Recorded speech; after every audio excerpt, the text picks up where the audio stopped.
আজকে আমি গরুর মাংস রান্না করব। বিভিন্নভাবে মাংস রান্না করা যায়, আমি এইভাবে রান্না করব ইনশাল্লাহ।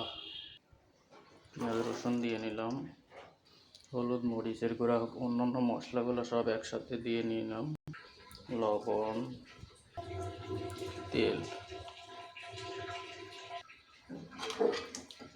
দিয়ে এভাবে নাড়তে হবে, দিয়ে মশলা টশলা মিশিয়ে দিতে হবে।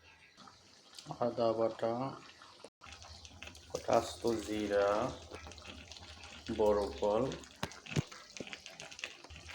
সাদা ফল, দারুচিনি, এগুলো দিয়ে ভালো করে কষাতে হবে। প্রায় 20 মিনিট ভালো করে কষাতে হবে, আর মাঝে মাঝে পানি অ্যাড করতে হবে যাতে নিচে ধরে না যায়। কষানো শেষ হওয়ার আগে ভালো করে নাড়বেন যাতে নিচে ধরে না যায়। আলহামদুলিল্লাহ আমার কষানো হয়ে গেছে, গালে একটা দিয়ে দেখবেন যে সিদ্ধ হয়েছে নাকি, যদি হয় তাহলে পানি দিয়ে দেবেন। এভাবে পানি দিয়ে মিনিমাম 15 মিনিট পানি শুকানোর জন্য অপেক্ষা করতে হবে।